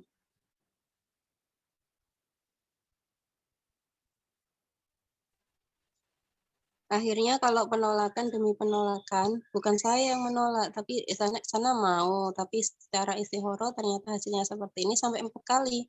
4 kali saya istikharah, Neng. Nah, hasilnya 1 kali, pertama kali itu memang bagus, tapi selanjutnya saya istikharah lagi gitu, sampai 4 kali dan ke beberapa kiai. Ternyata hasilnya cuma 1 kali yang bagus, yang lainnya itu kurang bagus. Akhirnya ya saya sampaikan apa adanya, ternyata kurang bagus gitu. Tapi sana itu masih mau, Neng, gitu. Saya harus bagaimana? Akhirnya apa? Semacam kayak Neng yang bilang tadi, hukuman sosial atau dari lingkungan, dari saudara, dari yang mak jomblangin dan lain sebagainya itu pasti jadi beban mental juga ke kita gitu. Pasti omongan ada. Itu bagaimana ya, Neng ya? Selalu saja ada yang seperti itu, Neng. Nggih, karena kita nggak bisa kita nggak bisa ngontrol gimana orang ngomong, nggih. Yang bisa kita kontrol kan nggih, hati kita atau mindset kita. Jadi orang-orang akan tetap sampai kapanpun akan tetap ada perkataan itu. Sampai nikah pun nggih, seumpami ternyata jadi menikah dengan itu, nanti mungkin akan ada orang-orang yang menyalahkan, kok bisa sih sama itu. Itu pasti akan selalu ada. Itu akan selalu hadir karena kita memang makhluk sosial yang akan punya hukum-hukum norma-norma seperti itu. G itu kalau jenengan boten sreg atau apalagi keluarga dan istikharah tidak anu, ya mungkin sangat lebih baik, sangat alangkah baiknya untuk tidak dilanjutkan. Urusan orang itu sekali lagi yang bisa ngontrol sebenarnya mindsetnya jenengan. Yang akan jadi beban mental nggih berat, nggih jelas berat sekali. Tapi sekarang kembali lagi ini untuk kebaikan diri kita yang melakukan ini dan untuk keluarga kita, karena nanti kalau seumpama keluarga sana dan keluarga kita nggak cocok, ini kan juga nanti menjadi prahara tersendiri setelah menikah. Nah, ya benar Neng. Prahara tersendiri itu nanti. Terus itu Neng, apa kalau seumpama yang apa ya nanti? Udah lupa Neng, nanti lagi deh saya tanya. Ya. Makasih Neng. Oke, sama-sama. Oke, makasih Mbak atas pertanyaannya. Ini masih ada pertanyaan di kolom chat nih dari Mbak Emil Fadila. Ning, bagaimana? Oh, ini sebelumnya ada Mbak Ari Wulan. Apakah mungkin jodoh kita itu lebih dari satu orang ya, Ning? Apakah mungkin jodoh kita lebih dari satu orang? Berarti maksudnya setelah setelah suami pertama ada suami kedua, ya mungkin sekali, karena kan orang juga ada yang bisa memfase pernikahan, nikahnya rusak atau ditinggal meninggal, mungkin. Tapi untuk nanti yang ketemu di surga, saya kurang tahu yang jodoh yang mana. Nanti kan katanya kalau kita udah menikah, sudah di akhirat, nanti kita akan ditemukan dengan suami kita di dunia. Nah, itu suami yang mana? Karena kebetulan saya kurang tahu tuh kalau yang ketemu nanti di akhirat.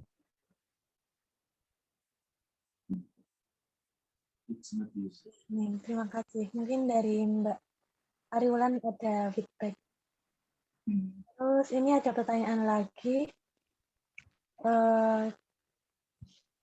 Apakah jodoh itu ada yang ketemunya pas di akhirat gini?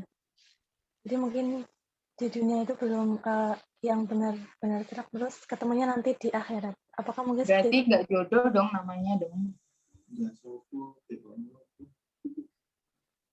Bukan jodoh itu kalau di akhirat. Maksudnya kalau ya jodoh ya kan di dunia, menikah di dunia. Jadi di akhirat nanti udah konsepnya udah bukan jodoh lagi.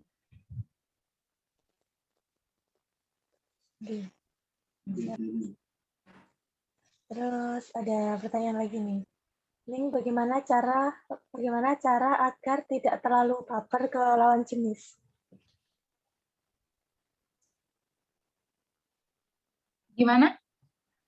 Bagaimana cara agar tidak terlalu baper ke lawan jenis? Ya membentengi diri sendiri, jangan terlalu banyak terlibat dengan lawan jenis yang nggak perlu. Dan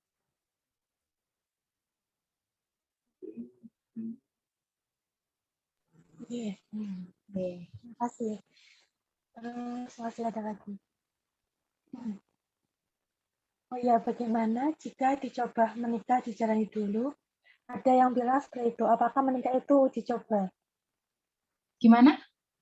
Bagaimana jika dicoba menikah dijalani dulu? Apa yang dibilang? Ada yang bilang seperti itu. Jadi ada yang bilang coba menikah dulu. Apakah menikah itu uji coba? Bukan, nggak boleh bilang dicoba menikah dulu itu. Jadi menikah itu harus sudah dengan proses pemikiran yang matang, terus persiapan yang matang secara fisik dan mental. Dan nggak ada yang namanya coba-coba menikah.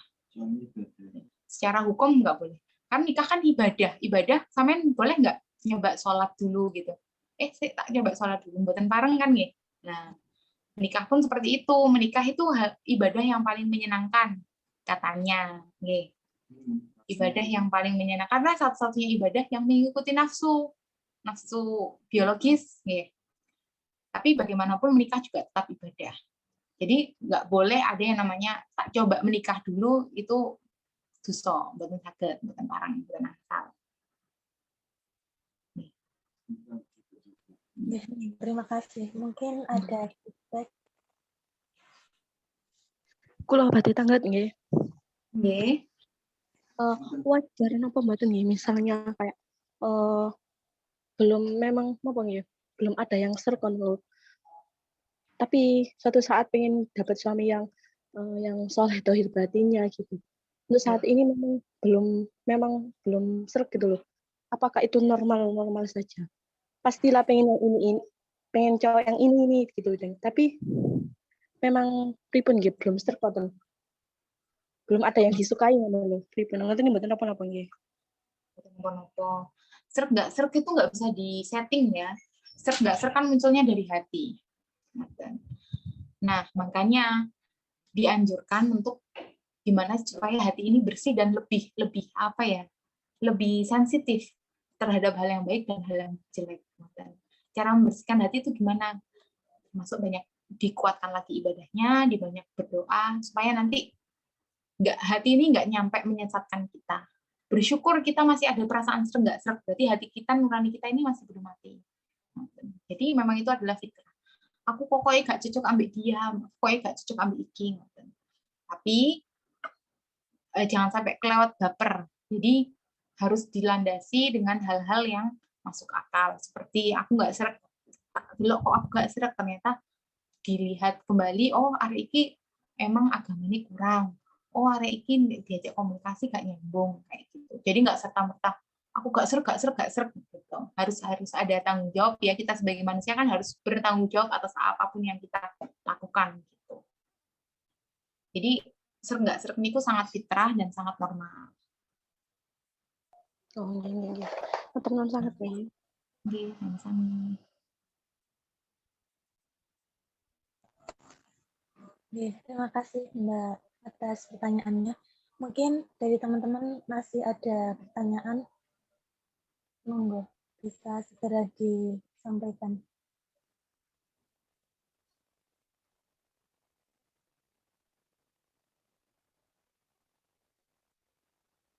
Kalau saya lihat dari kolom chat sudah semua pertanyaan dibacakan. Saya mau tanya satu lagi boleh? Nggih, monggo. Neng, gini, saya kan seringkali berhubungan dengan kiai-kiai, apalagi terkait dengan jodoh. Kiai-kiai yang awas, apalagi ya selain kiai dai, kiai awas gitu ya, yang bisa melihat batin gitu nih. Nah, setelah saya ketemu dengan setiap laki-laki yang ingin ta'aruf dengan saya, itu kan mesti saya tanyakan ke beliau-beliau. Nah, gimana ya caranya, siapa yang bisa kita percaya? Pasti kan beliau-beliau yang namanya awas dan istikharah itu kan pasti petunjuknya dari Allah gitu. Saya husnudzon dan berpikirnya seperti itu gitu. Nah, tetapi setelah saya bertanya ke kiai ini gitu, itu hasilnya berbeda-beda, Neng. Terus yang mana yang harus kita percaya? Kiai yang pertama paling netral. Jadi yang netral artinya sama sekali nggak terkait dengan perjodohan. Yang kedua, kiai yang dalam tingkat kealimannya dan kesolehannya lebih unggul. Sama-sama solih, sama-sama unggul, tapi kan wonten tingkatannya. Ada yang lebih derajatnya, bukan derajat di sisi Allah kita nggak tahu, tapi yang jelas secara dohiriah dia terlihat lebih tinggi secara keilmuan dan kesolehannya. Dan yang paling penting kiai yang paling connect hatinya kalian jenengan. Jadi kiai yang paling aku serk atau aku tak bener sama kiai ini ya. Niku sing panjenengan ikuti, ini terlalu bingung. Tapi memang apa ya? Mungkin yang apa namanya? Kiai tersebut kalau bisa buatan kiai yang menjodohkan atau yang ikut terlibat dalam perjodohan tersebut. Kalau kiai tersebut terlibat dalam perjodohan itu, pasti beliau akan ada kecondongan. Sepengalaman saya yang kemarin itu tidak ada kiai yang saya minta istikharah untuk melihat, itu tidak ada yang terkait dengan perjodohannya. Nah, tapi dari keempat sampai 5 kiai yang saya tanya itu berbeda semua pendapatnya. Saya sampai mikir, ya Allah, saya ini harus percaya kepada yang siapa? Saya harus istikharah sendiri. Sementara pikiran kita kan, yang apalagi yang berada di posisi seperti itu pastinya kalut kan ya, Ning ya. Nah, makanya nggak bisa netral gitu. Makanya kita minta bantuan ke orang lain gitu. Itu gimana ya? Dan semuanya kan netral semua gitu. Tidak ada yang pas apa ya, condong ke perjodohan. Jadi berarti tergantung yang pada paling connect hatinya kalian jenengan, yang paling jenengan serki endi. Iya. Berarti terkait ke hati. Tapi nek sumpah jenengan dari awal memang nggak serak atau memang sudah menolak, mungkin lebih baik buat usah diistikharoi karena itu akan menambah kebingungan. Jadi kalau memang dari awal keluarga atau jenengan udah boten, ge pon ngoten. Kadang nggak enak sama yang nyomblangin, Ning. Makanya kan saya sendiri nggak pernah yang namanya nolak gitu. Jadi lewat istikharah terus nih. Lewat istikharah dan selalu diterima. Ternyata kalau sana yang mundur ya silakan gitu. Wanita kan nggak boleh nolak ya, Ning ya. Katanya gitu. Boleh. Boleh asal dengan alasan dan tanggung jawab. Buatan nopo-nopo. Perempuan juga punya hak. Kalau berarti tanggal ini. Boleh. Monggo. Niku Neng, boleh enggak kayak misalnya beliau itu putra kiai, tapi ngapunten untuk secara misalnya fisik itu kayak misalnya kira ganteng gitu. Tapi kita niku bismillah berkeyakinan bahwa beliau dzurriyyah orang baik, insya Allah pasti baik. Tapi sedangkan kelakuan beliau niku nggih ngapunten nggih kirang sae ngoten. Tapi saya yakin di sisi lain pasti beliau itu ada sisi baiknya gitu. Lah, yang saya tanyakan itu ada juga yang persepsi gini nih.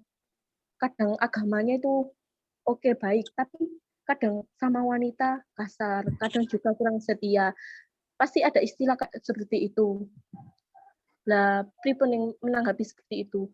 Sedangkan kita berkeyakinan bahwa kalau dzurriyyahnya orang saya insya Allah pasti satu saat saya ngoten. Tapi sedangkan beliau niku ya seperti itu nyeleneh sendiri lagusnya itu. Pripun ning. Beliau temperamen. Insya Allah tidak sih. Betul. Beliau main perempuan. Enggak juga. Panjenengannya yakin? Insya Allah yakin. Soalnya saya dengar dari cerita abahnya beliau sih, beliau tuh punya sisi baik, tapi beliau itu tidak melihat-lihatkan gitu loh. Yang dilihatkan beliau itu yang jelek-jeleknya yang dilihatkan, padahal beliau sebenarnya punya sisi baik gitu. Insya Allah kan setiap orang memang punya sisi baik dan buruknya masing-masing. Gini, panjenengan yakin, keluarga yakin, dia monggo dilanjut. Karena kesempatan untuk mendapatkan yang baik itu juga nggak boleh dibuang, nggak boleh disia-siakan. Selama jenengan yakin, keluarga yakin, alangkah baiknya untuk dilanjutkan. Berarti itu ya Ning ya. Boleh ya Ning. Maksudnya apakah memang nggak semuanya anak Gus niku baik gitu? Nggak semua anak Gus, kenapa? Nggak semua anak, maksudnya gini, nggak semua anak kiai itu kan baik gitu. Tapi dengan keyakinan kita bahwa kalau duriannya orang baik pasti kan insya Allah baik gitu nih. Boleh ya Ning ya? Iya. Nggak semua anak kiai itu baik, nggak semua anak yang bukan kiai itu nggak baik. Itu kan bagaimana dia dididik, diasuh. Cuma kalau mungkin anaknya kiai atau anaknya orang besar lah, dia mungkin mendapatkan porsi tambahan dari doa. Okay? Doa apa? Apakah doa orang tua yang bukan? Doa jamaah. Jadi kalau seumpama ada anak kiai, dia akan mendapatkan doa dari santri-santrinya. Karena santri-santrinya biasanya memberikan Fatihah untuk keturunan dari kiai ini. Dia menang di situ. Dan bibarokah doa. Tapi ini secara kepribadian dan lain sebagainya, itu sama. Bagaimana dia dididik, tetap kembali lagi ke situ. Bagaimana dia dididik orang tuanya, bagaimana dia berinteraksi dengan lingkungan sekitarnya, bagaimana dia menimba ilmu. Jadi nggak mutlak ini anak kiai pasti bagus, atau ini anak kiai pasti betik, atau ini anak orang biasa pasti kurang bagus, tuh nggak bisa dipukul rata seperti itu. Cuma kalau privilege-nya, ya kalau kita bisa katakan privilege, ya tadi dia dapat doa dari orang-orang banyak, dan dapat doa, dan mungkin dia pendidikan agamanya bisa dikatakan lebih terjamin karena dia dari kecil sudah berkecimpung di dunia pendidikan agama. Tapi itu tetap kembali ke pribadi masing-masing sih. Buatan satu dipukul rata. Nggih kuatah putrane kiai ingkang buatan saya nggih kuatah. Sing saya nggih kuatah pisan. Sama-sama. Nggih Ning, matur nuwun sanget nggih. Nggih, sama-sama.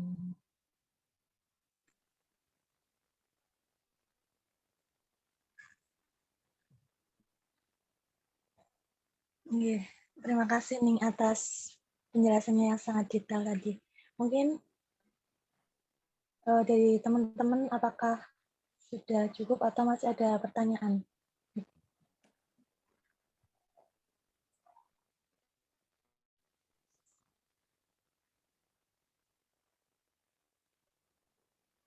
Kalau dilihat dari kolom chat sudah tidak ada pertanyaan, Ning. Terus atau mungkin bisa diakhiri gini karena sudah 12.46. Oh nggih, monggo. Nggih, matur suwun sangat Ning Lainah atas penjelasan materi yang sangat detail, juga jawaban-jawaban atas pertanyaan dari teman-teman. Terima kasih juga teman-teman yang sudah aktif bertanya dan hadir di kajian Mutiara Sholihah siang hari ini. Mungkin sebelum kita mengakhiri kajian Mutiara Sholihah siang hari ini, teman-teman bisa on cam untuk sesi dokumentasi. Monggo. Bisa menyalakan kameranya. Bentar ya. Iya.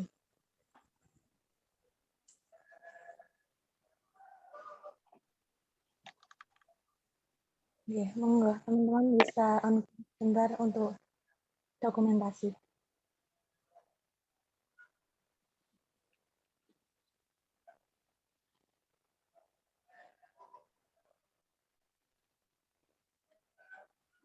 Iya. Mungkin bisa saya hitung ya. 1, 2, 3. Iya, sampun nih. Nanti saya dikirim ya fotonya. Iya, siap nih.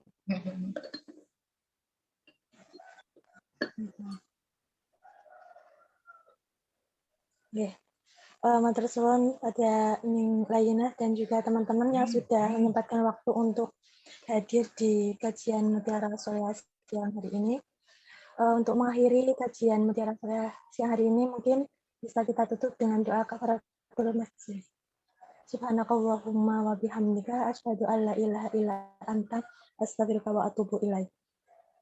Sekian dari saya selaku moderator minta maaf atas segala kekurangan. Wabillahi taufiq wal hidayah. Wassalamualaikum warahmatullahi wabarakatuh. Waalaikumsalam. Waalaikumsalam warahmatullahi wabarakatuh. Matur nuwun sanget, ngapunten nggih. Nggih, matur suwun nggih Ning.